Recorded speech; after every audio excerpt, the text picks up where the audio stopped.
অশান্তি থাকে। আমি নবীর উম্মতের পাশে না থাকলে শান্তি পাই না। আল্লাহু আকবার বলো। জিবরাইল শুধু তাই নয়, দুনিয়ার জমিনে দেখেছি মুরগি যখন বাচ্চা ফোটায় রে জিবরাইল, মুরগি যখন বাচ্চা ফোটায়, বাচ্চা নিয়ে মা মুরগটা সমাজের মধ্যে ঘুরতে থাকে, ঘোরাঘুরি করে। একটু বিপদ যদি দেখে বাচ্চার উপর, মা মুরগিটা বিপদ থেকে বাচ্চা বাঁচানোর জন্য দুইটা হাত এইভাবে বাড়াইয়া দিয়ে বাচ্চাগুলোকে ডাকতে থাকে।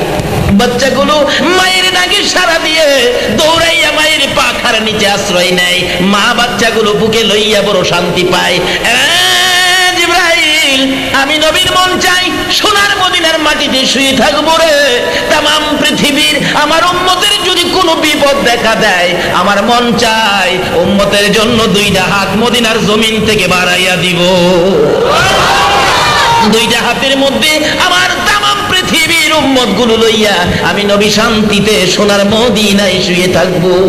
আর এই উম্মতের কান্ডার নবী রহমতের ভান্ডার। বলুন, উম্মতের কান্ডার নবী। নবী বিনে রোজ হাসরে কে করিবে পার, নবী বিনে রোজ হাসরে উম্মতের কান্ডার নবী রহমতের ভান্ডার। উম্মতের কান্ডার নবী, মোদের নবী দয়ার সাগর, গুনাহগার উম্মতের পাগল। মোদের নবী দয়ার সাগর, গুনাহগার উম্মতের পাগল। রোজ হাসরে সেজদায় পড়ে কাঁদবে যারে যার, রোজ হাসরে সেজদায় পড়ে কাঁদবে যারে যার। উম্মতের কান্ডার নবী রহমতের ভান্ডার। উম্মতের কান্ডার যাইয়া দেখো মদিনাতে কান্দে নবী রোজা পাকে। যাইয়া দেখো মদিনাতে কান্দে নবী রোজা পাকে। মাফ করিয়ে দাও গো খোদা উম্মত গুনাহগার, মাফ করিয়ে দাও গো খোদা উম্মত গুনাহগার। উম্মতের কান্ডার নবী রহমতের ভান্ডার। উম্মতের কান্ডার নবী, নবী বিনে রোজ হাসরে কে করিবে পার, নবী বিনে রোজ হাসরে পার। উম্মতের কান্ডার নবী রহমতের ভান্ডার। উম্মতের কান্ডার। আমার আল্লাহ কয়, বন্ধু গো, উম্মতের জন্য এত মায়া, উম্মত ছেড়ে দুনিয়া থেকে আসবা না। যাও, আমি কথা দিলাম তোমার উম্মতের একটু সুযোগ। আজকের মাহফিলের আয়োজন যারা করেছে, আল্লাহ তাদেরকে হায়াত বাড়িয়ে দেখ। সকলে বলুন আমিন। তাই আসুন এবার আমি পবিত্র কোরআন শরীফ থেকে, হাদিস শরীফ থেকে যা তেলাওয়াত করেছি আলোচনায় ঢুকি। আগে বলেছিলাম এই মাসের নাম জানি কি? আয়োজনে কর রমজান। এটা এমন একটা মাস যেই মাসে এই নবীর উম্মতের জন্য সারাটা মাস বেহেশতের দরজাগুলো খোলা থাকে। আর কোন নবীর উম্মতের জন্য বেহেশতের দরজা খোলা থাকে না। এমনকি কোন নবী রাসূলের জন্য নয়।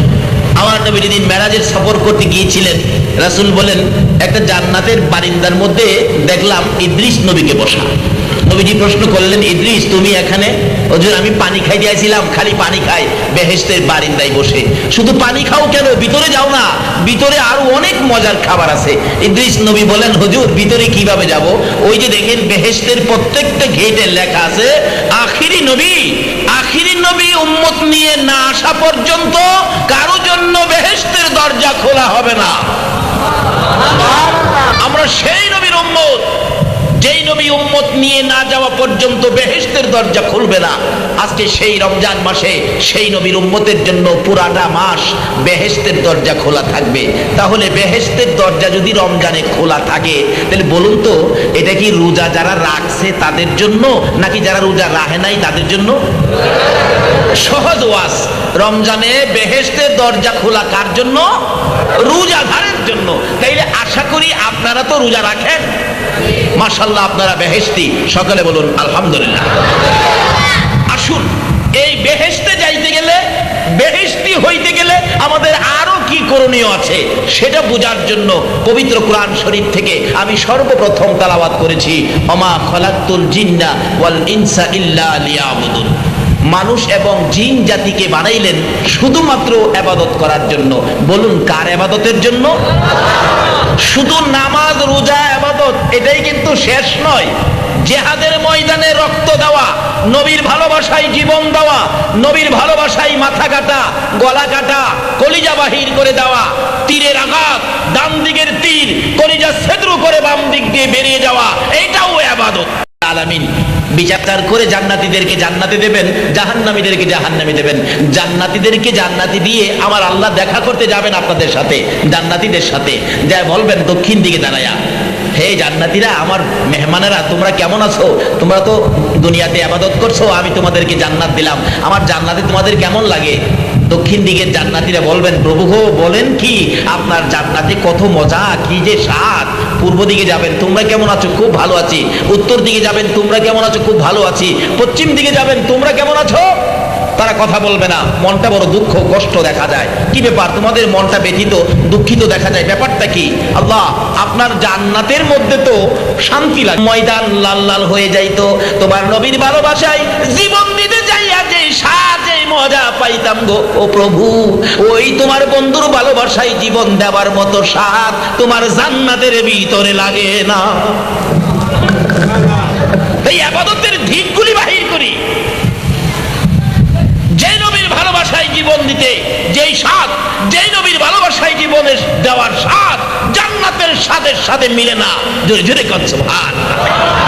আজকে সেই নবীর পক্ষ ছাড়া অন্য কোন পক্ষে গিয়ে ইবাদত করলে বলুন আল্লাহর জান্নাতে যাওয়া যাবে?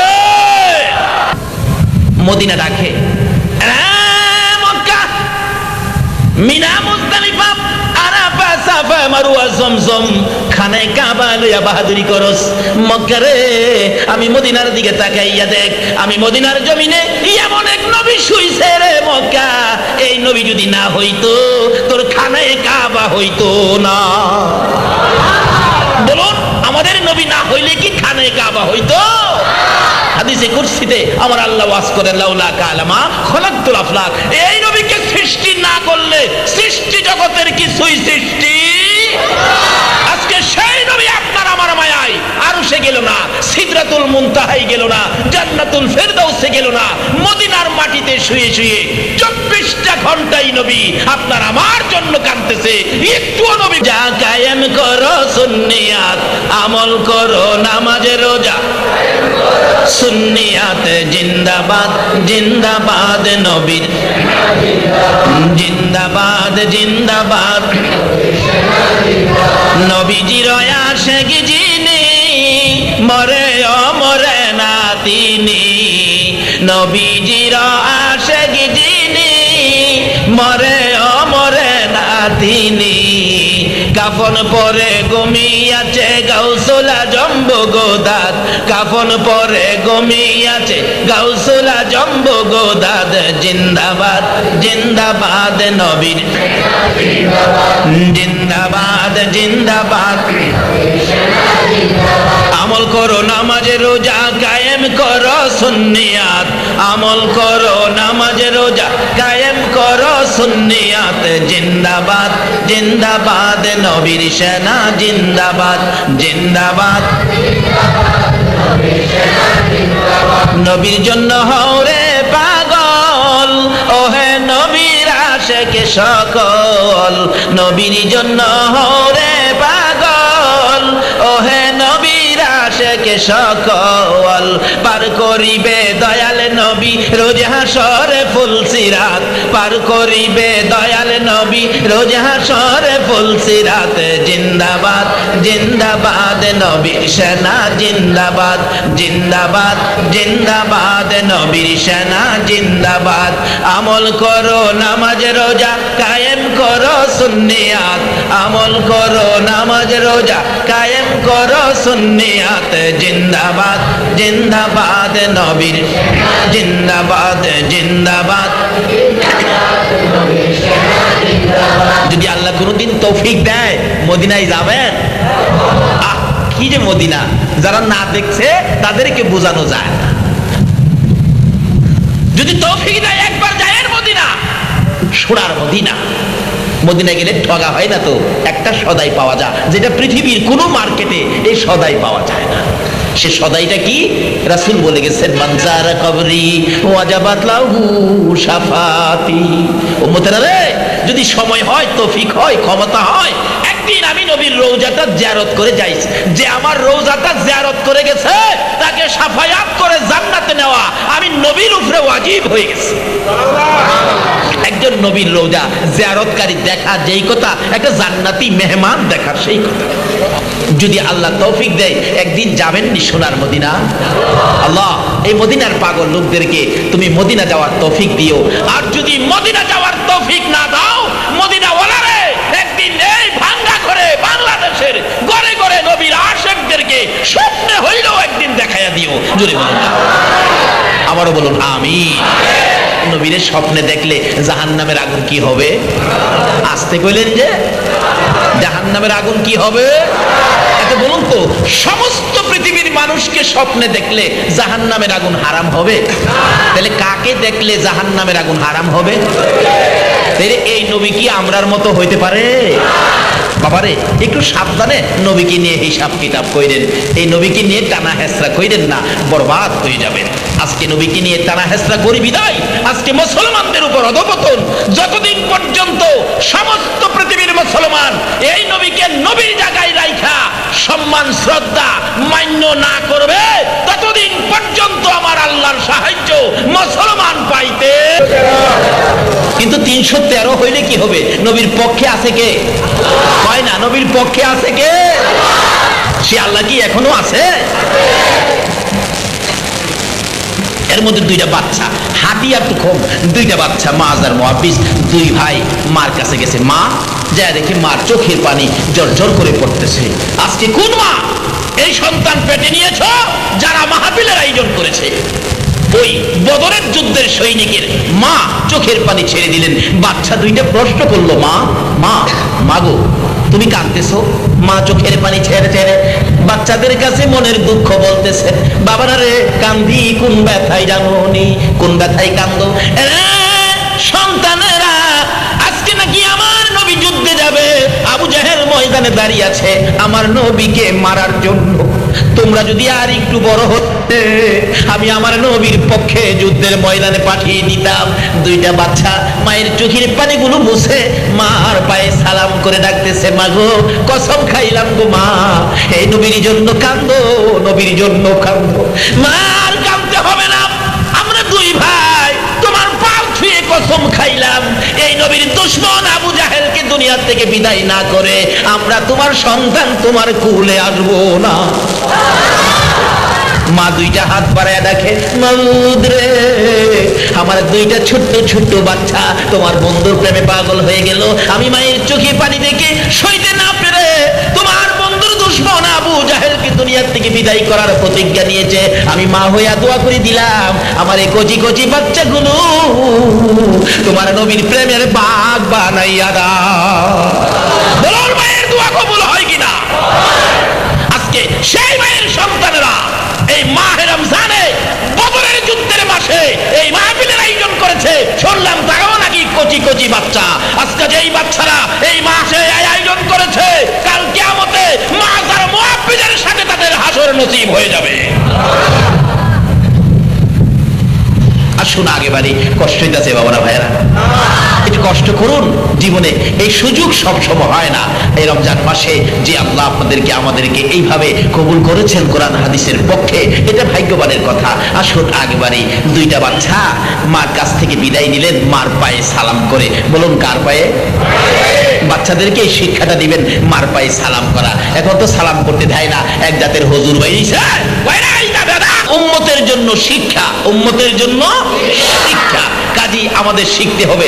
যারা নবী মানে না তারা নবীর শিক্ষায় শিক্ষিত হইতে চায় না।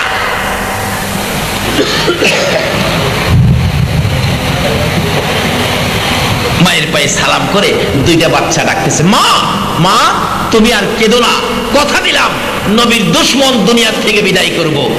মা বলেন, আল্লাহ আমার দুইটা কচি কচি বাচ্চাকে নবীর প্রেমের ভাগ বানায় দাও। আল্লাহ আমি বাঘই বানাইলাম, জোরে কন্যা সোহা।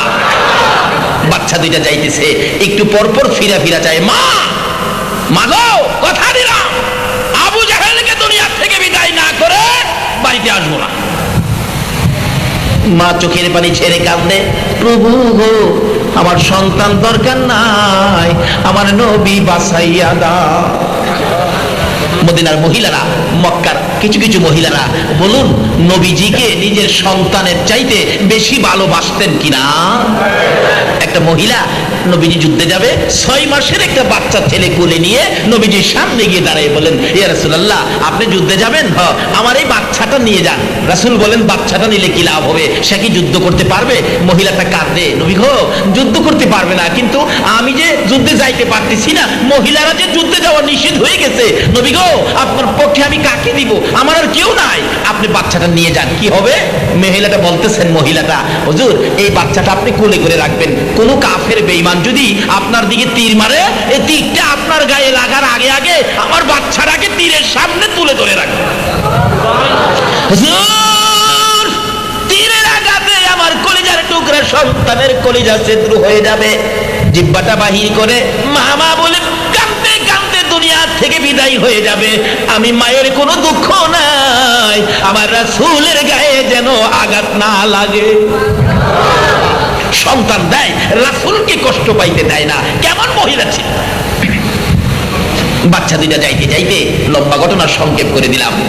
এই রমজান মাস, নবীজির সামনে হাজির, নবীজি প্রস্তুতি নিচ্ছেন, যুদ্ধের ময়দানে যাবেন। দেখতেছি ইয়া রাসূলুল্লাহ আমরা দুই ভাই যুদ্ধে যাবো। নবী গো আবু জাহেল বলে আপনারা মারবে, আমরা আবু জাহেলকে মারবার লেগে মার কাছ থেকে বিদায় নিয়েছি। রাসূল দেখে বাচ্চা দুইটা একবারে ছোট, আজকে নাকি ছোট ছোট বাচ্চারাই সেই মাহফিলের আয়োজন করেছে, বাচ্চা দুইটা ছোট। রাসূল বলেন, বাবারে তোমরা তো যুদ্ধে যাওয়ার উপযুক্ত হও নাই, আর একটু বড় হও তারপরে তোমরা যুদ্ধে যাবে। বাচ্চা দুইটা বলে, হুজুর আমরা মার কাছ থেকে দোয়া নিয়েছি, মায়ের দোয়ার পাওয়ার আসেনি। কার দোয়ার পাওয়ার আছে? আরো জোরে কর। এই মাকে চিনা আমাদের দরকার আছে না? আসুন আগে বাড়ি। মাকে যারা কষ্ট দিয়েছেন এই রমজানের রোজারাই খাবে, যুদ্ধে যাবে, নবীর দুশমনের মোকাবেলায় যাওয়ার জন্য বাচ্চাটা পায়ের আঙ্গুলিতে ভর দিয়ে উঁচু করে কোনরকম মাথার চুলগুলি লাগাইছে।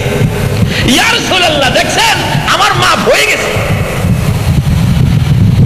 নবীর পক্ষে আন্তাজি মানুষ চাইতে পারে না, নবীর ভালোবাসার মাফে করতে হয়। আজকে যারা আয়োজন করেছে, যারা মাহফিলে দাঁড়িয়ে আছেন, বসে আছেন, আপনারা সেই মাফে পড়ে গেছেন। জোরে জোরে কোন সুবহান। বহু মানুষ আছে এলাকায় মাফে পড়ে নাই, মাহফিলে আসতে পারে নাই। বড় ভাইটা মাপে হলে রাসূল নাম লিখে দিলেন, তোমাকে নেওয়া হলো। ছোট ভাইটা কয়, মাবুদ গো মা তো আমার জন্য দোয়া করছে, নবীজি বড় ভাইকে নিলেন, মাপে হইল, আমি তো মাপে হব না। ও আমার আল্লাহ, আমার কি ব্যবস্থা হবে না? আল্লাহ কয়, আমার নবীর ভালোবাসা থাকলে আমার সাহায্য আছে। জোরে কর না সুবহানাল্লাহ। এই নবী যার কাছে আছে, আমি আল্লাহ তার কাছে। আল্লাহ ইচ্ছা করলে সবকিছু করার ক্ষমতা আছে কিনা? আচ্ছা আমাদেরকে নিয়ামত যাই দেয় কম বেশি, লেখার জন্য, হিসাব রাখার জন্য দুইজন ফেরেশতা আছে কিনা? এই ফেরেশতাগুলি জানি কই থাকে? কাঁধে আসেনি অহনো? না রোজা না রাখলে জায়গা কাঁধে আছে, কি করি দেখে, সব খাতায় লেখে। এখন দুই ফেরেশতা বলতেছেন, খোদা গো বাজেটটা কি দিলেন আমরা একটু লিখি। আল্লাহ কই, কি লিখবি? বাজেট লেখ। আরেকটা সাথেরটা কই, লিখবি যে বাজেট কি দিছে শুনছস? অসংখ্য অগণিত, সংখ্যাও নাই গণনাও নাই, এই কিসিমের বাজেট দেয় আখিরি নবীর উম্মতেরে। সুবহানাল্লাহ। সংখ্যাও নাই গণনা নাই। দুই ফেরেশতা তো টেনশনে পড়ে গেলেন, খোদা গো বাজেটটা কি দিলেন আমরা তো বুঝলাম না, অসংখ্য সংখ্যা নাই, অগণিত গণনা নাই, আমরা লিখবো কি? আল্লাহ কয়, কি লিখবি তোরা? মিয়ানে আশেকে মাশুকের মজিস কিরামান কাতিবিন রাহাম খবর নিস। আমার এই নবীর উম্মতের জন্য আমি বাজেট দিলাম, এই বাজেটের খবর কিরামান কাতিবিন জানবেই না। জোরে কর সুবহানাল্লাহ। দুই ফেরেশতা কই, আমাদের দায়িত্ব দিলেন, আমরা জানবো না, আমরা নেতা জিবরাইলে জিগাই, জিবরাইল ও জিবরাইল কি জিগাইতেছে কি? আজকে বাজেট দিলে অসংখ্য অগণিত, ব্যাপারটা বুঝলাম না, আপনি তো নেতা, আপনি জানেন? জিবরাইল কয় আরে তোরা জানবে দূরের কথা, আমি যে হগল ফেরেশতার সর্দার, আমিও এই নবীর উম্মতের কিছু কিছু বাজেটের খবর আমি জিবরাইলও জানি না। জিবরাইল কয় নামাজ যে পড়বো, নিয়ত কয়। জিবরাইল নিয়ত করে নামাজ পড়লে পড়ুম, আখিরি নবীর উম্মতের বাজেট জান্না সারুম। আল্লাহু আকবার।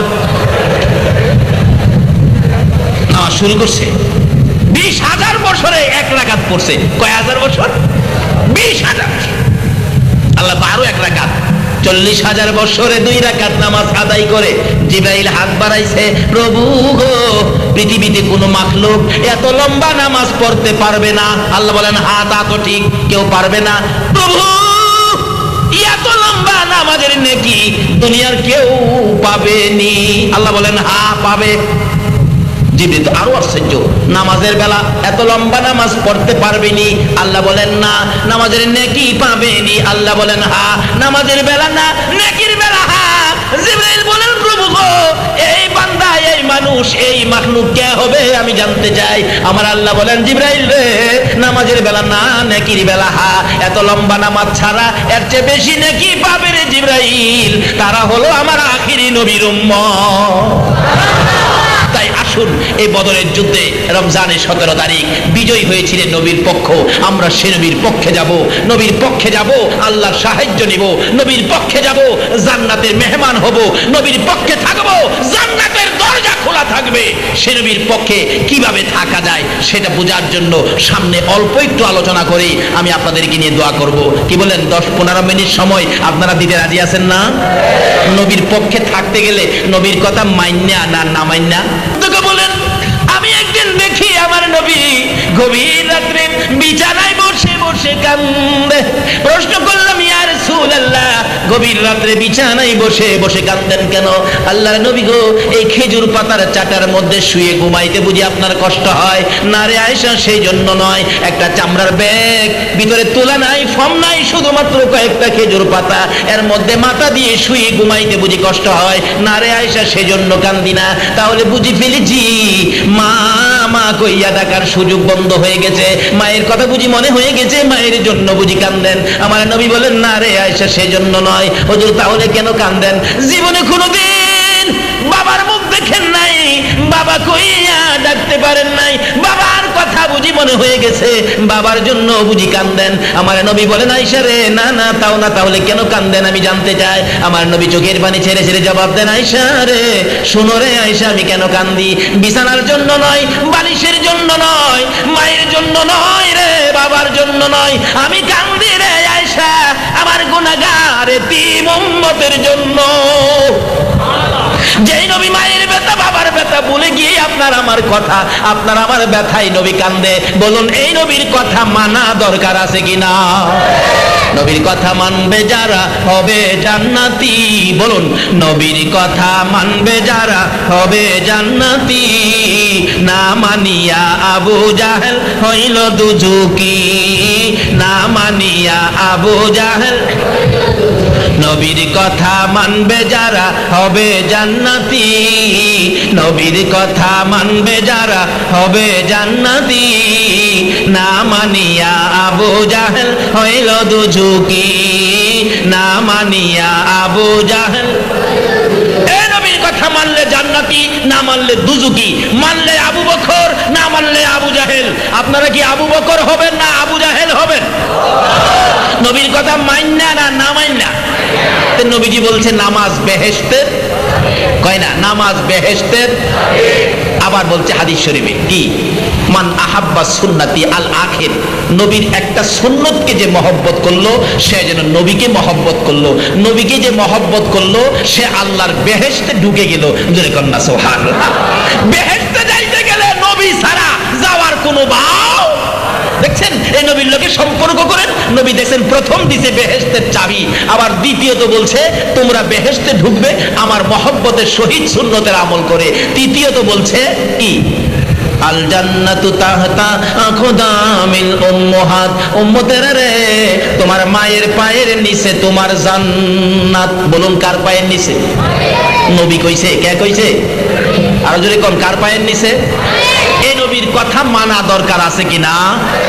যদি না মানেন, এই রমজানের শুরুতে নবীজি খুতবা দিবেন, মিম্বরে সিঁড়িতে পাও দিবেন, এমন সময় জিবরাইল আয়ে কয়, ইয়া রাসূলুল্লাহ, আপনার 3 কিসিমের উম্মতের জন্য আমি বদদোয়া নিয়ে আসছি, আপনি খালি আমিন লাগাই দিবেন।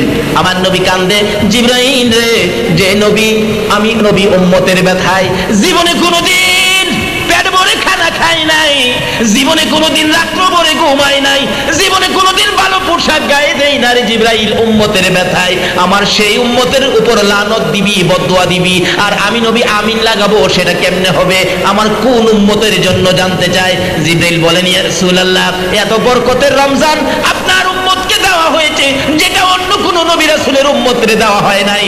এই বরকতময় রমজান পায়া যারা জীবনের গুনাহ খাতা মাফ করাইতে পারে নাই, তাদের উপর আল্লাহর লানত, নবীজি আমিন লাগাইছে। দ্বিতীয়ত, নবী হো যাদের মা বাবা জীবিত আছে, অথবা মা জীবিত বাবা নাই, বাবা জীবিত মা নাই, এমন 2 জনের একজন আছে, তাদের খেদমত করে যারা আল্লাহর জান্নাত কিনতে পারলো না, তাদের উপর আমার আল্লাহর লানত।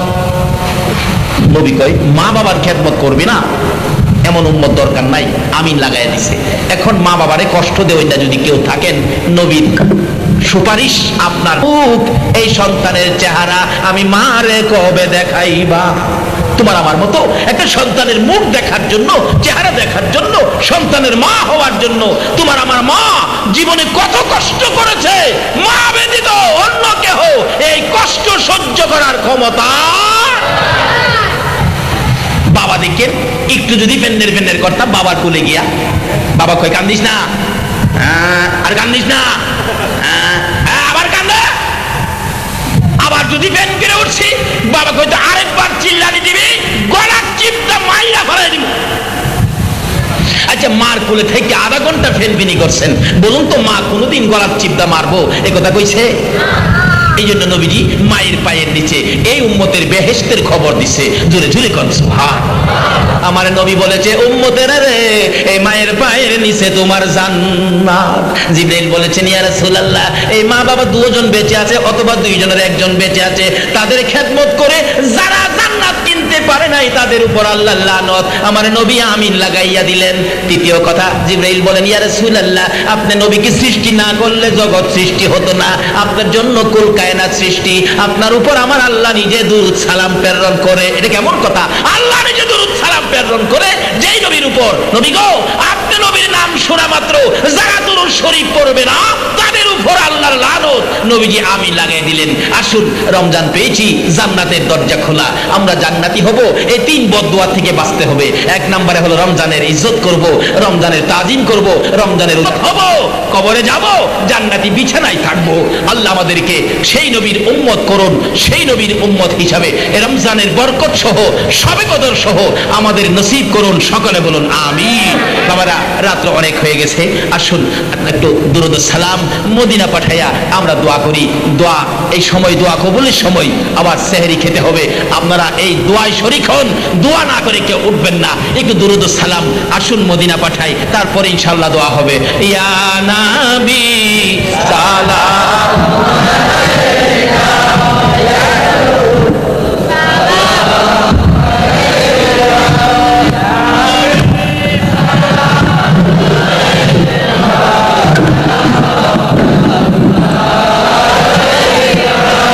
নবীজি,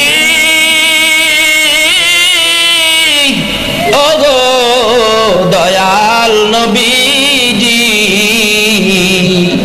মোদের এতিম বানাইয়া আছো গো মদিনায় লোকাইয়া, ডাকি যে বাংলায় দাঁড়াইয়া, দেখো না একবার আসিয়া।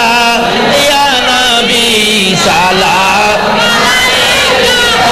ইয়া রাসূল সালাম,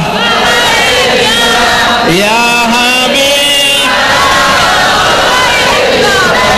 সালাওয়াতুল্লাহ। खालिक ने सबसे पहले अपना नूर बनाया, उस नूरे अनवर पे लाखों सलाम मुस्तफा जाने रहमत पहला को सलाम शमे बज में हिदायत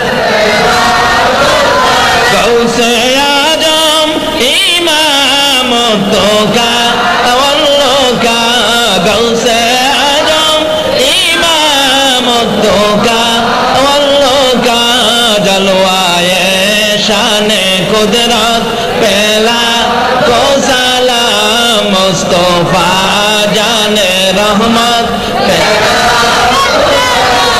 आता ये रसूल खाजाए खाजेगा खाजा गरीबे नवाज उस मोइनुद्दीन मिल्लत पहला को सलाम मुस्तफा जाने रहमत पहला को सलाम समय बज में हिदायत पहला बेजाए रब मेरे दरूদ নসিব করেন সকলে বলুন আমিন। আমাদেরকে যেন এই নবীর উম্মত বানায়, নবীর পক্ষে থাকার তৌফিক দেন, নবীর তরিকা নিয়ে সাহাবীদের জীবনী নিয়ে আমরা যেন সমাজ পরিচালনা করতে পারি, রাষ্ট্র পরিচালনা করতে পারি। আল্লাহ যেন আমাদেরকে সেই শক্তি সেই বুঝ দেন, সকলে বলুন আমিন। আমাদের ব্যক্তিগত স্বার্থে নয়, আল্লাহ আল্লাহ রাসূল ইসলামের স্বার্থে যেন আমরা রাজনীতি করতে পারি, আল্লাহ আমাদেরকে সেই শক্তি সেই বুঝ দেখ, সকলে বলুন আমিন। খাস করে আজকের মাহফিলের আয়োজন যেই ছোট ছোট বাচ্চারা করেছেন, আল্লাহ তাদেরকে খালিদ বিন ওলীদের মতো বানিয়ে দেখ, সকলে বলুন আমিন। খাস করে আপনাদের এলাকার সুনামধন্য সুযোগ্য চেয়ারম্যান সাহেব, উনি ওনার পরিষদের সকল মেম্বারদেরকে নিয়ে এই মাহফিলে ঝাঁপিয়ে পড়েছেন, আল্লাহ ওনার মেম্বার সহ চেয়ারম্যান সাহেবকে আল্লাহ যেন হায়াত বাড়িয়ে দেন। এই মাহফিলে যারা সাহায্য সহযোগিতা করেছেন, বুদ্ধি পরামর্শ দিয়েছেন, সকলকে যেন কাল কিয়ামতে নবীর কুদারায় উঠাইয়া ফুল সিরাতের ফুল পার করে দেন, সকলে বলুন আমিন। তাই আসুন দোয়া করি, দোয়ার মধ্যেই আপনাদের হাতে হাতে তাবারুক পৌঁছবে। আল্লাহুম্মা আমিন। ربنا ظلمنا أنفسنا وإن لم تغفر لنا وترحمنا لنكونن من الخاسرين رب ارحمهما كما ربياني صغيرا رب العالمين। মসজিদে নববীতে নবীর রওজার পাশে কি ভাগ্য, কিন্তু তুমি থাকতে পারো না। কারণটা কি? ওই বাংলাদেশের ছেলেটা 2001 এর ঘটনা, কাঁদতেছে আর বলতেছে যুবকটা, সঙ্গীরা রে আমার দেশে পাঠিয়ে দাও, আমি এখানে চাকরি করতে পারবো না। কেন? আমি মসজিদে নববীতে হজ ভলান্টিয়ারের দায়িত্ব পাইয়া যেদিন বাংলাদেশ থেকে বিমানে উঠছিলাম, বিমানে ওঠার 8 দিন আগে আমার মারে একটা লাত্তি মারছিলাম। বলুন বাংলাদেশে যদি মারে লাত্তি দেয়, মদিনার কামলিওয়ালা নবী খবর পায় কিনা? এই লোকটাকে কি নবী জায়গা দিবে? মনের দুঃখ কে সামলাবে? কি দুঃখ বাবা? তোমাকে কি কেউ মারছে? না। তোমাকে কি কেউ গালি দিছে? বাবা মুহাম্মদ, যদি তোমার কেউ গালি দেয়, মক্কা নগরের বিচার আচার করে তোমার দাদা আব্দুল মুত্তালিব, তুমি বলো তোমার কে গালি দিছে, কার দেওয়া ব্যথায় তুমি কেঁদেছো, এখন তোমার দাদাকে দিয়ে ডাকাইয়া কঠোর বিচার করব। কিন্তু আমার আপনার নবী, শিশু নবী, 6 বছর বয়স, মায়ের গলায় ধরে কান্দে, মা গো, কেউ আমার গালি দেয় নাই, কেউ আমার ব্যথা দেয় নাই, তাহলে তুমি এইভাবে কেন কান্দো? মা, আমি জানতে চাই মক্কার সকল ছেলেরা বাবা কইয়া ডাকে, আমি তো জীবনে কোনোদিন বাবা কইয়া ডাকতে পারলাম না। মা গো, আমি আমার বাবার ব্যথায় কাঁদি, বলো না আমার বাবা কই আছে? আরে জন্ম হয়ে শিশু নবী বাবা দেখে নাই, জন্ম হয়ে শিশু নবী বাবা দেখে নাই, এতিম হয়ে দয়াল নবী আসলো দুনিয়ায়। বলুন, এতিম হয়ে, এতিম নবী একা ঘরে, কেউ তো আদর করে না রে, এতিম নবী একা ঘরে, কেউ তো আদর করে না রে। আরে নিজে খোদা যাহার জন্য পাগল হইয়া যায়, নিজে খোদা যাহার জন্য পাগল হইয়া যায়, এতিম হয়ে দয়াল নবী আসলো দুনিয়ায়। আরে এতিম হয়ে দয়াল নবী, বলতেছিলাম দয়াল নবী মায়ের নবী, মায়ের গলায় ধরে যখন কান্দে, মা গো আমি কান্দি একটা ব্যথা, সেটা হলো আমার বাবা কই। আমি তো জীবনে কোনোদিন বাবা বলে ডাক দিলাম না, জীবনে আমি কোনোদিন বাবার কোলে উঠলাম না। বাবারে মায়া করে, বাবা কই গেল, বাবার আমি দেখলাম না, কোলে উঠলাম না, এই কান্দা, এমন কান্দা কাঁদতেছে। মা আমেনা বলেন, বাবা গো, তোমার বাবার খবর আমি দিতে পারবো না। আমেনাও কান্দে, মা কান্দে, আমেনাও কান্দে, সন্তান মোহাম্মদও কান্দে, নবী কান্দে, নবীর মা কান্দে।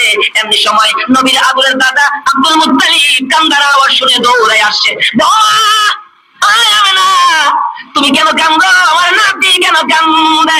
এমনি করে দয়া নবী মায়া নবী দৌড়ে যাইয়া দাদার গলায় আন্দায় ধরেছে, দাদা গো, মার গলায় ধরে কষ্ট করেছি, আমার বাবা কই? মা খালি কান্দে, কিছু পায় না। দাদা গো, তোমার গলায় ধরে তোমার কাছে জানতে চাই, আমার বাবা কই? আমি দি বাবার কোলে উঠলাম না। আব্দুল মুত্তালিব কান্দে আকাশের দিকে তাকাইয়া, আকাশের মালিক, আমার নাতি আমি কি দিয়া বুঝাইবো? অবশেষে আব্দুল মুত্তালিব বলতেছেন, বৌমা তুমি একটা কাজ করো। কি কাজ? বাবার ব্যথায় যখন আমার নাতি কান্দে, তার বাবার কবরটুকুন একটু দেখায়া নিয়ে আসো। আব্দুল মুত্তালিব উম্মে আইমানকে দিয়ে 5 জনের কাফেলা করে পাঠাইলেন। যাইতেছে মদিনায়, যাইতে যাইতে লম্বা ঘটনা সংক্ষেপ করলাম। মদিনায় যাইয়া খাজা আব্দুল্লাহর কবরের পাশে আমেনা দাঁড়াইয়া দাঁড়াইয়া কান্দে। একটু পরে পরে আমার নবী মার চোখের পানিগুলি মুছে মুছে প্রশ্ন রাখে, মা এখানে দাঁড়াইয়া কেন তুমি কান্দো? আমেনা ডাইনা ডাইনা সন্তান বুকে লাগাইয়া জবাব দেন, বাবা গো, তুমি না বাবার ব্যথায় কাঁদছো, এই কবরের ভিতরে তোমার বাবা আব্দুল্লাহ ঘুমিয়েছে, তুমি বাবা কইয়া ডাক দাও, দেখি তোমার বাবারই একটু মায়া করে। দয়ার নবী মায়ার নবী প্রথম মাথার পাশে বসে বসে ডাকতেছিলেন, আবু আবু গো, আবু তোমার কি মায়া নাই? আমার একদিন খুলে দিলা না গো বাবা। সন্তান কোলে লইয়া কত বাবা মক্কা নগরীতে ঘুরে, কত সন্তান বাবার কোলে উঠে, আমি একদিন তোমার কোলে উঠলাম না। উঠো না, তুমি আমার কোলে নাও না। মাটির ভিতর থেকে কিভাবে উঠবে? ডান দিকে বসে গেলেন, বসে বসে কাঁদতেছে ডাকতেছে, বাম দিকে চলে গেলেন, বসে বসে কাঁদতেছে ডাকতেছে, পায়ের দিকে যাইয়া মাটির মধ্যে আমার নবী 2টা হাত লাগাইয়া ডাকে, বাবা এত নিষ্ঠুর কেমনে হইলা গো? উঠো না, একবার আমার কোলে নাও না। কিতাব বলেন খাজা আব্দুল্লাহ কবর থেকে ডাকতেছে, খাজার মালিক, জমিনের মালিক, হায়াতের মালিক, মওতের মালিক, আমার বাবা মোহাম্মদ, বাবা কইয়া কান্দে আমি সইতে পারি না, আমার কবরের মাটি সরাইয়া দে, আমি আমার বাবারে একবার কোলে লইয়া দেই। আমার আল্লাহ বলেন, না না, খাজা আব্দুল্লাহ তোমার কোলে নিতে হবে না, তুমি ঘুমিয়ে থাকো, তোমার এতিম সন্তানকে তামাম পৃথিবীর মানুষের কাছে আমি আল্লাহ পৌঁছে দিব, দেখাইয়া দিব, বলে দিব। যদি এতিম বলেও যদি তোমার এতিমকে যদি কেউ ভালোবাসে, ও খাজা আব্দুল্লাহ, আমি আল্লাহ কথা দিলাম, এই এতিম বলে যদি কেউ এতিম নবীকে ভালোবাসে, আমি আল্লাহ তারে ভালোবাসবো। জোরে জোরে কন্যা সুবহানাল্লাহ। আমার নবী কাঁদতেছে, কিন্তু কই মাটি কাঁপতেছে, খাজা আব্দুল্লাহ কোলে নিল না। অবশেষে মা আমেনা টাইনা টাইনা কোলে লইয়া ডাকতেছে, মা ডাকতেছে, বাবারে এইভাবে আর কাঁদলে কি লাভ হবে? আমার আল্লাহ বলেন, বন্ধু গো, যেইভাবে তুমি বাবার কবরে কাঁদছো, এইভাবে তোমার উম্মতেরা যদি বাবার কবরে যাইয়া কান্দে, কথা দিলাম, এক ফোঁটা চোখের পানি যদি তোমার মতোই আমার কোনো সন্তান বাবার জন্য দেখাইতে পারে, এই চোখের পানির বিনিময়ে তার বাবাকে আমি জান্নাতে পৌঁছাইয়া দেব। দয়ার নবী মায়ার নবী মার কোলে উঠে গেল, মা টাইনে টাইনে কোলে লইয়া রওনা হলেন মক্কার দিকে, আবার চলে আসবেন। আবওয়া নামক স্থানে আসার পর আমেনা ডাকতেছে, উম্মে আইমান রে, আমি হাঁটতে পারি না, আমার তো জ্বর আইসা গেছে, তাবু টানাও। তাবু টানাইলে তাবুর ভিতরে শুইয়া আমেনার জ্বর খালি বাড়তে থাকে, শরীরের অবস্থা খুব খারাপ হয়ে গেলে 2টা হাত বাড়াইয়া ডাকতেছে, আমেনা, উম্মে আইমান কই রে, আমার মোহাম্মদ কই, আমার বুকে উঠাইয়া দে।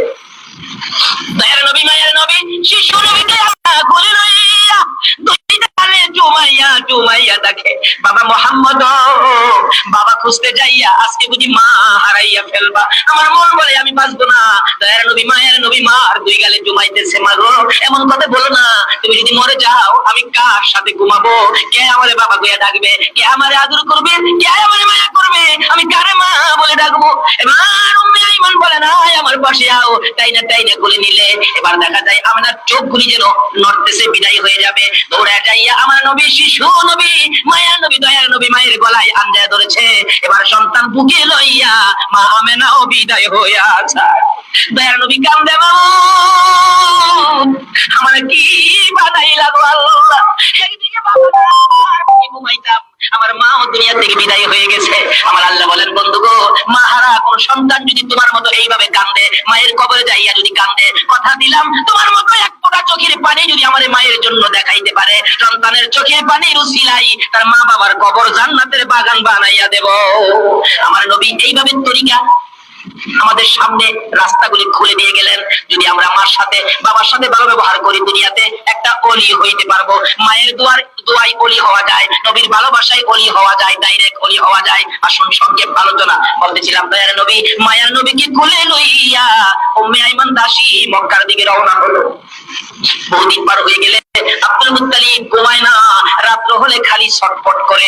বহুদিন হলো আমার আদরের নাতি মক্কা থেকে মদিনা গিয়েছিলেন, এখন পর্যন্ত কেন আসে না? মদিনার কাছাকাছি, মদিনা থেকে বিদায় হইয়া উম্মে আইমান মুহাম্মদকে কোলে লইয়া যখন মক্কার কাছাকাছি আইসা গেল, আব্দুল মুত্তালিব দেখে 5 জনের কাফেলা করে পাঠাইলাম, কাফেলার মধ্যে একটা লোক কম দেখা যায়। ডাকতেছে, ও আমার ছেলেরা বেরিয়ে যা, দেখ কাফেলার মধ্যে লোক একটা কম দেখা যায়। আমার মন বলে রে, আমার আদরের বৌমা বুঝি দুনিয়ায় না।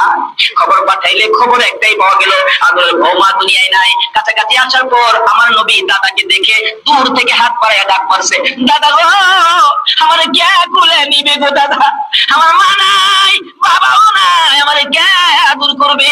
দাদা হইয়া দুইটা হাত বাড়াইয়া ডেকে ডেকে বলতেছেন, আয় আমার কোলে আয়, আমি যতদিন বেঁচে থাকবো আমি তোর বুকে রাখবো রে, আমি তোর কোলে রাখবো রে নাতি। তার জীবনী লিখে মাঝে মাঝে আব্দুল মুত্তালিব বলেন, রাতের বেলা নাতি যখন আমার কাছে ঘুমাইতো, মাঝে মাঝে আমার গলায় ধরে মা মা কইয়া, বাবা বাবা কইয়া চিৎকার মারতো।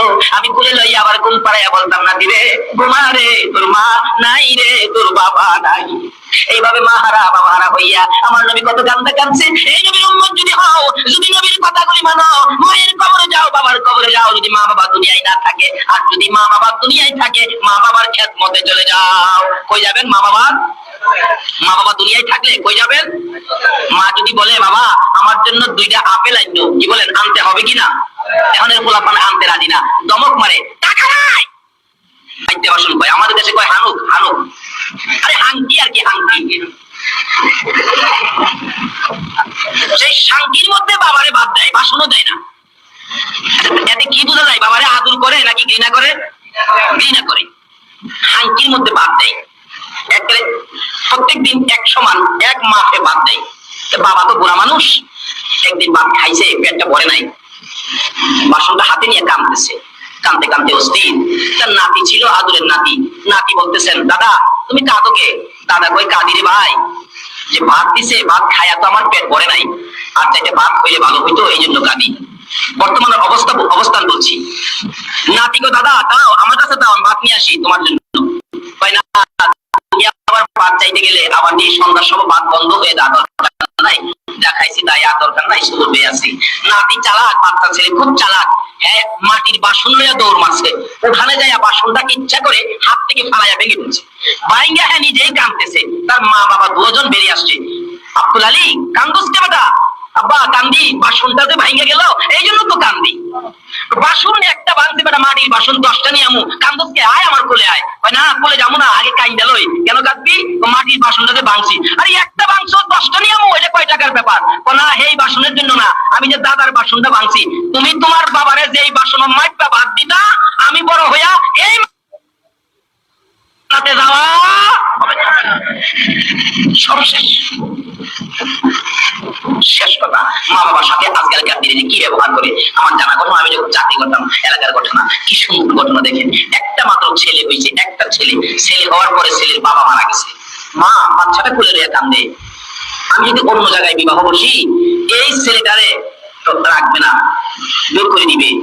বাবা বলে ডাক দেওয়ার সুযোগ নাই, মা কইয়াও ডাক দিতে পারবে না, না বিয়ে বলবো না। একটা বাচ্চার দিকে চায়া মহিলাটা সব শেষ করে দিলেন। আরবি লেখাপড়া জানতেন, বাড়ি বাড়ি প্রাইভেট পড়াইতেন, কোরআন শরীফ পড়াইতেন। আচরণ করে এমন লোক এখনো আমাদের বাংলাদেশে আছে কিনা বলুন? তাহলে এটা যখন শুনছেন, এটা বাদতেন, এটা বাস্তব ঘটনায় আসেন। একটা লোক, গরিবের ছেলে, বাবা গরিব, মানুষের বাড়িতে কাজ করে। এটা আমার আশপাশের মধ্যে ছিল ঘটনাটা। কিন্তু এখন একটা ছেলে বেঁচে আছে, তার বংশের সব মরে গেছে। আপনার ওই মানুষের বাড়িতে কাজ করে, কিন্তু ছেলেটারে বিয়ে করাইলেন। বিয়ে করানোর 8 দিন পর জুট মিলে চাকরি করতো ছেলেটা। 8 দিন পরেই কইতাছে, মা আমার ভবিষ্যৎ আছে, তোমরা খাওয়াইলে আমার ভবিষ্যৎ নষ্ট হয়ে যাবে। মারে খাওয়াইলে বলে এর ভবিষ্যৎ নষ্ট হয়ে যাবে। এই আচরণ করে নামাজ পড়লে কি লাভ হবে? রোজা রাখলে, মুফতি মুহাদ্দিস মুফাসসির হইলে কিচ্ছু লাভ হবে। মা বাবার মন খুশি না করে আপনি মসজিদে যাবেন, নামাজ পড়বেন, আল্লাহ আল্লাহ রাসূল খুশি হবে না। মা বাবার মন খুশি না করে আপনি মসজিদ বানাবেন, মাদ্রাসা বানাবেন, কিচ্ছু লাভ হবে না। এই ছেলেটা বলতেছেন, মা আমার ভবিষ্যৎ আছে, আমি আর তোমাদেরকে খাওয়াইতে পারবো না। মা বলেন, বাবা আজকাই এই কথা বললি আমাদের খাওয়াইতে পারবি না? তোর বাবা কত কষ্ট করে তোরে বড় করেছে, লালন পালন করেছে, আমাদের খাওয়াইতে পারবি না? না, পারবো না। অবশ্যই কি করবে, আলাদা হয়ে গেছে, জুট মেরে চাকরি করে সপ্তাহে সপ্তাহে বেতন পায়, এই নিয়ে কিছু রুজি রোজগার মোটামুটি ভালো। দুইজন মানুষ তো কিছু টাকা আয় থাকে, কিছু জমি জমা রাখলেন বন্ধক, জমি জমার উপর কিছু দান, 20 থেকে 25 মণ দান তার ঘরের মধ্যে জমা হয়ে গেছে। খাওয়ার পরে 20 মণ 25 মণ দান। তার বাবা অসুস্থ, মানুষের কাজে যাইতে পারে না। অবশেষে শুক্রবার একটা ভাই ছিল, পেটের খিদায় কাঁদতেছে, 2 দিন 3 দিন হয়ে গেল, ঘরে খানা আনতে পারে না। বাবা তো অসুস্থ, খানা আনতে গিয়ে রোজগার করে কেউ নাই। বাচ্চাটা বলতেছেন, আম্মা আমার বড় ভাইয়ের ঘরে ধান আছে, ধান নিয়ে আসো, আব্বা কাজে গেলে এই কাজের টাকা দিয়া তুমি ধান কিনা বাইরে দিয়া দিও। মা ছোট বাচ্চার দিকে তাকাইয়া বড় ছেলের কাছে বলতেছেন, বাবা 10-এর দান দিবি? 10-এর দান তোর বাবা সুস্থ হইলে রোজগার করলে তোর দান কিনা তোরে দিয়া দিব। মা দান চাইছে, পোলাই কয় আচ্ছা আমি বুঝা দেখি দেওয়া যাইবে কিনা। মা দান চাইলে যার বুঝবার বাকি থাকে, বলুন তো নামাজ পড়া কি বেহেশতে যাইতে পারবে? রাসূল বলছে বেহেশ কার পায়ের নিচে। আর এই রাসূলের কথা মানার জন্য কে বলছে, ওমা ইউতির রাসূলা ফাকাদ আতা আল্লাহ। আল্লাহ বলছে তোমরা আমার দেখতে রাজি না, তোমার ক্ষতি করতে চাই, তোমার দান খাইবো সব নিয়ে 10-এর বিনা। নিষেধ দিয়ে দাও, দান দেওয়া যাবে না। মুখে মুখে বলে দিলেন, না না দান দেওয়া যাবে না।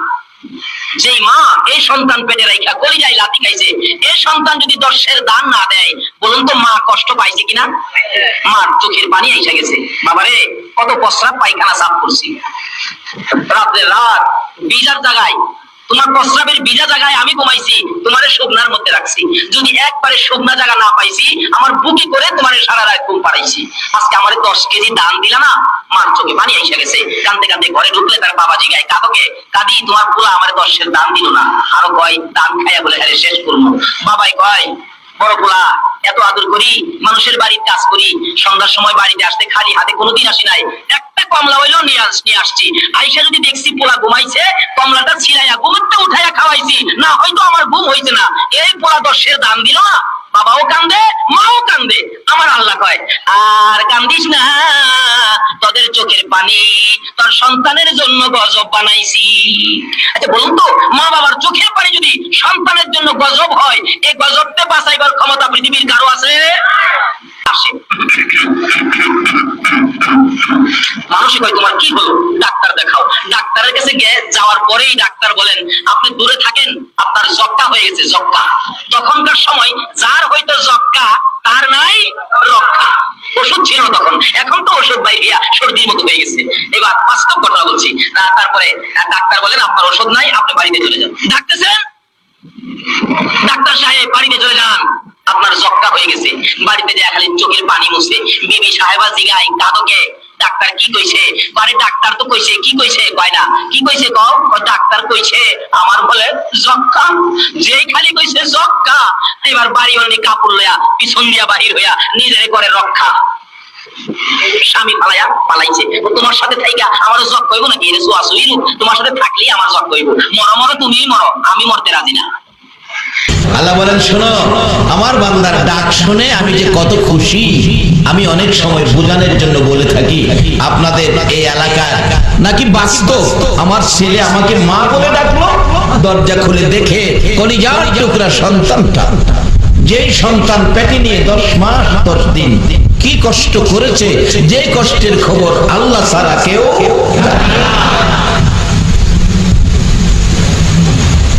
মা দরজাটা খুলে দেখে আমার কলিজার টুকরা সন্তান আমাকে মা বলে ডাক দিল। মা দেখবেন জিজ্ঞেস করবে, বাবা তুমি? ও মা, তুমি আমারে মা কইছো? হ মা, 25 বছর তোমার মা কই নাই, অপরাধ করেছি, অন্যায় করেছি, মা গো তোমার 2টা পাও দাও, তোমার পায়ে ধরে আমি ক্ষমা চাবো। মা দেখবেন বলবে, বাবা পায়ে ধরতে হবে না, তুমি যে আমারে মা কইয়া ডাক দিছো, এই ডাকটা শুনেই আমি মায়ের 25 বছরের দুঃখ দূর হয়ে গেছে। আমার আল্লাহ বলেন, আরে দুনিয়ার মানুষ, মায়ের মতো একটা দরদি যদি 25 বছরের দুঃখ এক ডাকে দূর করে দিতে পারে, একটা মায়ের চাইতে কোটি কোটি গুণ দয়া বেশি আমি আল্লাহ। ফেরেশতারা রে, আজকের মাহফিলে বসে যারা আমাকে আল্লাহ আল্লাহ বলে ডাক দিয়েছে, ও ফেরেশতারা তোরা সাক্ষী হয়ে যা, তোরা বলেছিলে আমার বান্দা নাকি আমারে আল্লাহ বলে ডাক দিবে না, আজকে তো কত সুন্দর করে আমাকে আল্লাহ আল্লাহ বলে ডাক দিল, এই ডাকটা শুনে আমি আল্লাহ খুশি হয়েছি। কেমন খুশি রে ফেরেশতারা, এই ডাকটা শুনে আমি আল্লাহ খুশি হয়েছি।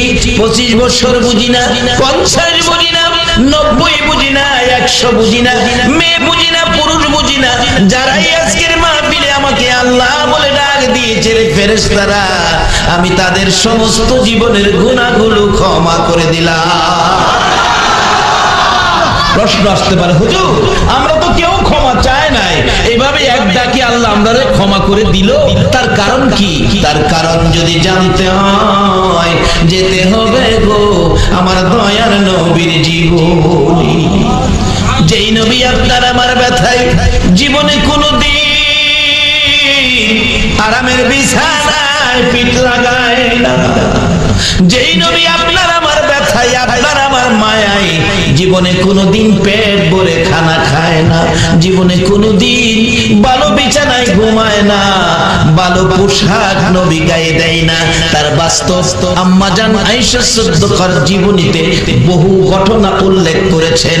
আম্মা জান আয়েশা সিদ্দিকা বলেন, আমি দেখি আমার নবী গভীর রাত্রে ঘুম থেকে উঠলে নবীজির সুন্দর চেহারা মোবারকে খেজুর পাতার চাকার দাগগুলো বেশি আছে, ভাবলাম নবীর ঘুম ভালো হয় নাই, বিদায় ঘুম থেকে উঠে চোখের পানি ছেড়ে যাচ্ছে। পরের দিন ঘুমাইবার আগে আগে বিছানাটা নরম করে দিলেন, নবী পাকের ঘুম বেশি হলো, আমার নবী ঘুম থেকে উঠে এতিমের মতো বসে বসে কাঁদছে।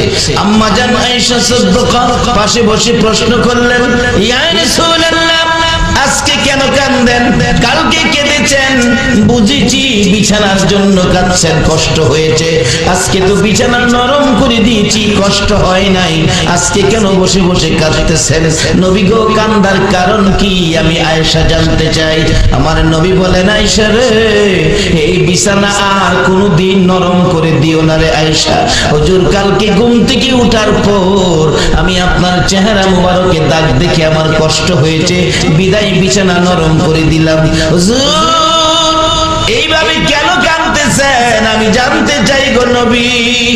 আমার নবী জবাব দেন, আয়েশা রে এই বিছানা নরম করে দিয়েছো, নরম বিছানা পাইয়া রে আমার ঘুম বেশি হয়ে গেছে, এইভাবে আর কোনোদিন বিছানা নরম করে দিও না, এই নরম বিছানা পাইয়া যদি সারা রাত ঘুমায়া কাটাই রে আয়েশা, কোন সময় আমার গুনাহগার উম্মতের কান্না কাঁদবো।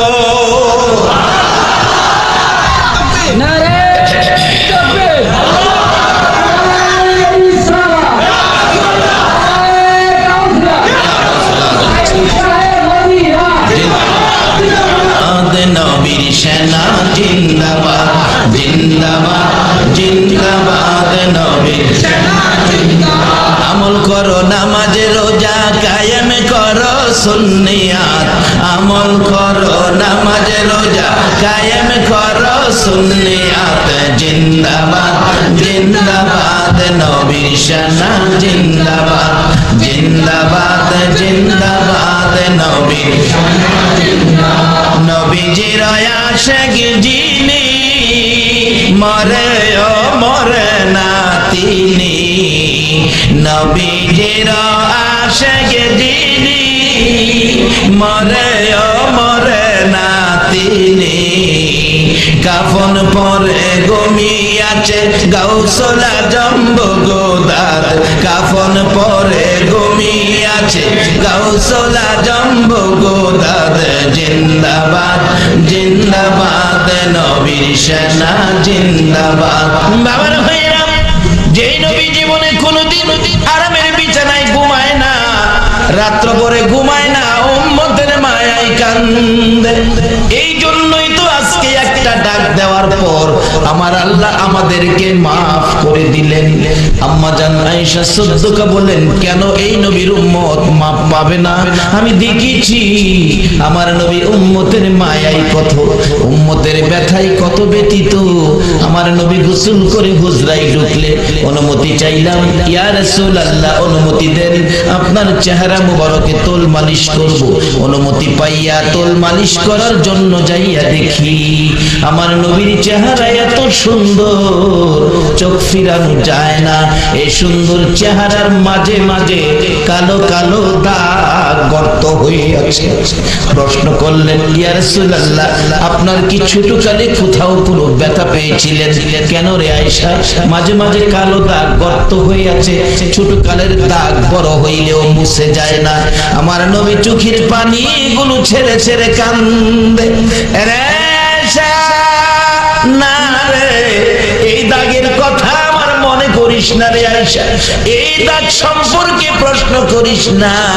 এটা ছোটকালের ব্যথার দাগ নয়, এই দাগগুলো হলো রে তাইবের জমিনের যুবকদের পাথরের আঘাতের দাগ। বাবা যুবকেরা, কারা গো আজকে সেই নবীর ভালোবাসায় বসে আছো? তোমাদের মতোই এক বয়সের যুবকেরা একদিন আমার নবীকে মারতে মারতে 3 বার করে বেহুশ করে সারা চেহারায় কালো দাগ বসিয়ে দিয়েছিল। আজকে যারা সেই নবীর ভালোবাসায় বসে আছো, আমার মন বলে তোমাদেরকে না লইয়া আমার নবী ফুলসিরাতের ফুল পার হবে না। বলেন, ইয়া রাসূলুল্লাহ এই দাগগুলি যদি তাইবের জমিনের পাথরের আঘাতের দাগ হয়, নবী গো এখন দেখলে আমারও কষ্ট হবে গো নবী, যেহেতু মায়ের দাগ আমিও সইতে পারবো না। হুজুর আমি জানি আপনার দোয়া আমার আল্লাহ কবুল করেন, একটু দোয়া করে দেন দাগগুলো যেন পরিষ্কার হয়। আমার নবী কান্দে, রে আয়েশা এই কথাটা আর কোনদিন বলবি না, এই দাগ আমি দোয়া করে পরিষ্কার করব না রে আয়েশা। হাসরের জমিন যেদিন কায়েম হবে রে আয়েশা, মাথার কাছাকাছি সূর্য চলে আসবে, সূর্যের তাপে মাথা ফেটে যাবে, মগজ গলে নাকে মুখে কানে দিয়ে বাহিরে হবে, জিহ্বা পানির পিপাসায় পায়ের নিচে চলে যাবে, মাটি তামা হয়ে আগুন জ্বলতে থাকবে। ওই দিন আমার গুনাহগার উম্মতেরা রে বিপদে পড়ে যাবে। বিপদের বিষয় জাহান্নামে বেশিরভাগ মহিলা দেখেছি, মহিলা বেশি দেখেছি। মাগো তোমাদের অবস্থা, রাসূল বলেন বেশিরভাগ জাহান্নামে। আজকে একটা চিকন পথ মহিলাদেরকে দিয়ে যাব, যাতে মহিলারা জাহান্নাম থেকে বাঁচার একটা পয়েন্ট আমি মহিলাদের কাছে দিয়ে যাব। মাগো চিকন পয়েন্টটা তোমরা মনে রাখবা। আল্লাহ এখানে তোমাদেরকেও ডাকতেছেন, ইয়া আইয়ুহাল্লাযীনা আমানু, ও পৃথিবীর ঈমানদার মেয়ে পুরুষ তোমরা কি করো? রুকু সেজদার মাধ্যমে রবের ইবাদত করো। রুকু সেজদার মাধ্যমে ইবাদতটার নাম হলো নামাজ। এরপরে জান্নাত দেলাইবো এ কথা কয় না, এরপরে বলছে অফ আলুল খায়রা, ভালো কাজ করো। নামাজের পরে ভালো কাজ করো, নামাজের পরে ভালো কাজ করো। নামাজ পড়ে মাশাআল্লাহ মুখে দাঁড়িয়ে আছে, আমার বাস্তব অভিজ্ঞতার থেকে বলছি, নাম বলবো না। জোহরের নামাজের আগে যা পাইছে বামাতে লইছে, নামাজ পড়ে আয়া যা পাইছে ডাইনে বামে খাইয়া এই দেহটারে ফসাই লাইছে, দেহটারে নষ্ট করে লাইছে। মানে এই বেতনের টেহারা, বিমান ভাড়া, বাসা ভাড়া, মুআল্লিম ফি এটা দিয়া হজ কইরা এই হজে কি আল্লাহরে হজ এবো মনে করেন? আল্লাহ বলছে রুকু সেজদার মাধ্যমে রবের ইবাদত, এরপরে অফ আলুল খায়রা, ভালো কাজ করো। একটা নামাজি কোনো ভেজাল কাজ করতে পারে না। এখন জান্নাতে যাবেন। মাগো মহিলারা, নবী দেখেইছে এই জাহান্নামে বেশিরভাগ মহিলা। আমরার অবস্থাটা কিছু ভালোই, মহিলাদের উপরে বিপদটা বেশি দেখা যায়। নবী কইছে মেরাজের সফরের পর। আচ্ছা এখন একটু জিজ্ঞেস করি নবীজি রে, নবী গো এই আপনি না উম্মতের দরদি, আপনার উম্মত এইভাবে জাহান্নামে দেখছেন, এখন নবী গো আপনি উম্মতের জন্য কি করবেন? আমার নবী 1400 বছর 1450 বছর আগে সাহাবায়ে কেরামদেরকে নিয়ে আজকের এই অবস্থার উপর নবীজি একটা বাজেট দিয়ে গেছেন। বাজেটটা কি? নবীজি বলতেন, সাহাবীরা তোমরা কি আমার আশ্চর্য ইমানদার উম্মতগুলি দেখছো? সাহাবীরা বলেন, হুজুর আমরাই তো আশ্চর্য ইমানদার, আপনি নবীকে দেখে আমরা মুসলমান হয়েছি। রাসূল বলেন, না না তোমরা না, আমার আশ্চর্য ইমানদার দেখছো তোমরা? সাহাবীরা বলেন, হুজুর আমরা যদি না হই কে আশ্চর্য ইমানদার? আল্লাহ আল্লাহর হাবিব জানে, আমরা জানি না। আমার নবী গাল বেয়ে বেয়ে চোখের পানি ছেড়ে দিলেন। এরে সাহাবীরা শোনো, 1400 বছর পার হয়ে যাবে, বহু দূর দূরান্তে আমি নবীর উম্মতেরা একটা নজর দেখার সুযোগ পাবে না। আমি নবীর রেখে যাওয়া কোরআন সুন্নাহ হাদিস শরীফ, রাসূল বলেছেন তারাকতু ফিকুম আমরাইন লান তাদিল্লু মা তামাসসাকতুম বিহিমা কিতাবাল্লাহ ওয়া সুন্নাত রাসূলি। ও সাহাবীরা, আমি নবী কোরআন সুন্নাহ রেখে যাব। 1400 বছর পার হয়ে যাবে রে, বহু দূর দূরান্ত থেকে আমার পাগল উম্মতেরা আমারে না দেখে কালিমা পড়ে মুসলমান হবে। সাহাবীরা, আমি নবীর কথা শোনার জন্য কোরআন সুন্নাহর মাহফিল বসাবে। ওই মাহফিলে বসে ঘন্টার পর ঘন্টারে আমি নবীর কথা শুনবে, কোরআনের কথা শুনবে। সাহাবীরা বলেন, হুজুর আশ্চর্য হলাম, আপনাকে না দেখে 1400 বছর পরে আপনার কথা শোনার জন্য বসে থাকবে। সাহাবীরা, শুধু তাই নয়, আমার দুঃখ কষ্ট ব্যথার কথাগুলো শুনলে রে আমার ব্যথায় ব্যথিত হইয়া আমার কিছু উম্মত আহা শব্দ করবে। সাহাবীরা রে, শুধু তাই নয়, আমার কিছু উম্মত আমি নবীর ব্যথা দুঃখের কথা শুনলে, আমি নবীর মায়ের কথা শুনলে রে গাল বেয়ে চোখের পানি ছেড়ে দিবে। সাহাবীরা বলেন, হুজুর আশ্চর্য হলাম, 1400 বছর পর আপনি নবীকে না দেখে আপনার কথা শোনার জন্য বসে থাকবে, ব্যথায় ব্যথিত হইয়া করবে, চোখের পানি ছেড়ে দিবে। নবীজি গো, আশ্চর্য হলাম, তারা আপনার কেমন পাগল উম্মত গো নবী। আমার নবী বলেছে, সাহাবীরা, পাগল উম্মত গুলোর পক্ষে আমি রাসূল বলে যাই, তোমরা সাক্ষী থাইকো, আমার ওই যুগের ইমানদার উম্মতেরা আমারে না দেখে আমার পাগল কোরআনের পাগল হবে, তারাই হবে আশ্চর্য ইমানদার। রে সাহাবীরা, আমি নবী বলে দিলাম, আমার ওই পাগল একটা উম্মত বাকি থাকা পর্যন্ত আমি রাসূল জান্নাতে যাব না। আজকে সেই নবী কষ্ট করে ইসলাম আমাদের কাছে পৌঁছাইলেন, বাড়ি বাড়ি গেলেন, কত গালি নবী খাইছে গো, কত মায়ের কত ব্যথা নবী পাইছে। আম্মা জান আয়েশা সিদ্দিকা রাদিয়াল্লাহু তাআলা আনহা বলেন, পৃথিবীর মানুষেরা রে, নবীর কষ্টের খবর তোমরা জানো নি? আমি আয়েশা সিদ্দিকা যেদিন আমার হুজরায় আসতো নবীজি, সকল খোঁজ খবর আমি নিতাম। একদিন বলেছি, নবী গো, জীবনে কত কষ্ট কত গালি খাইলেন, কত মার খাইলেন গো নবীজি, কোন দিনের মার বেশি ব্যথা কষ্ট পেয়েছেন? আমার নবী পাঞ্জাবি মুবারক আস্তে আস্তে টানতেছে, হাতটা বের করে দিয়ে বলছে, আয়েশা তাকায়া দেখ, আমার হাতে কালো কালো দাগ দেখা যায়। আয়েশা বলছেন, হুজুর দাগগুলি তো দেখা যায়, এটা কিসের দাগ গো নবী?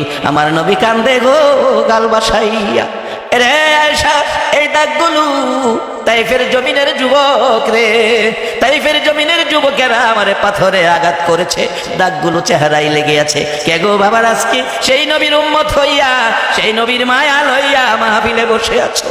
যেই বয়সের যুবকেরা আমার নবীরে পাথর মারছে, তারা আজকে নবীর উম্মত হইয়া বসে আছে।